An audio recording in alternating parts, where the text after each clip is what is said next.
ఈ లోకంలో ఎదుటి వ్యక్తిని క్షమించమని అడగగలిగేటువంటి ధైర్యం ఉందా?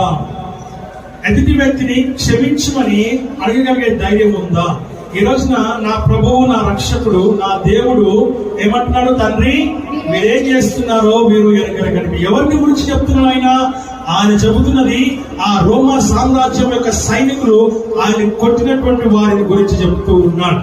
అక్కడ నిలుచుండి యాజకులు, పరిసయ్యులు, సద్దుకయ్యులు వీరందరి గురించి, ఆయన మీద లేనిపోని నేరాలన్నీ కూడా మోపినటువంటి వారి గురించి ఆయన చెబుతూ ఉన్నాడు. ఇంకెవరి గురించి చెబుతున్నాడు? అక్కడే ఉన్నటువంటి ఆయన పైన ద్వేషాన్ని పెంచుకున్నటువంటి యాజకుల గురించి ఆయన చెబుతూ ఉన్నాడు. ఇంకెవరి గురించి చెబుతూ ఉన్నాడు అనంటే ఆ ఇశ్రాయేలుల గురించి చెప్తూ ఉన్నాడు. ఇంకెవరి గురించి చెప్తున్నాడంటే ఏమాత్రం పడినట్టుగా నిలబడినటువంటి వారి గురించి చెప్తూ ఉన్నాడు. అన్ని తెలిసినటువంటి వారు సైతము కూడా, ఆయన ఎరిగిన వారు సైతము కూడా వారు ఏం చేస్తున్నాడో తెలియకుండా అలాగే అచేతనంగా నిలిచిపోయినటువంటి వారి గురించి ఆయన చెబుతూ ఉన్నాడు. ఏమని?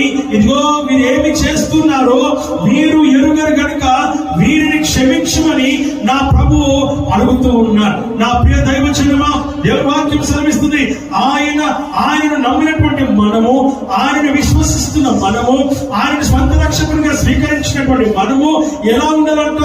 ఆయన వారముగా ఉండాలని, ఆయన వారసులుగా ఉండాలని, ఆయన బిడ్డలుగా ఉండాలని, ఆయన కుమారులు కుమార్తెలుగా ఉండాలని దేవుని వాక్యము సెలవిస్తా ఉంది. అందుకే ఇక్కడ అంటున్నా ఆయన వలే నీవు కూడా నీ ఎదుటి వారిని లేక నీ శత్రువు అనుకుంటున్నటువంటి వారిని గురించి నువ్వేం చేయాలి?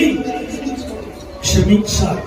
క్షమించే గుణగణము నీ లోపల ఉండాలని దేవుని వాక్యము ద్వారా మనం చూస్తూ ఉంటూ ఉన్నాము. హల్లెలూయా.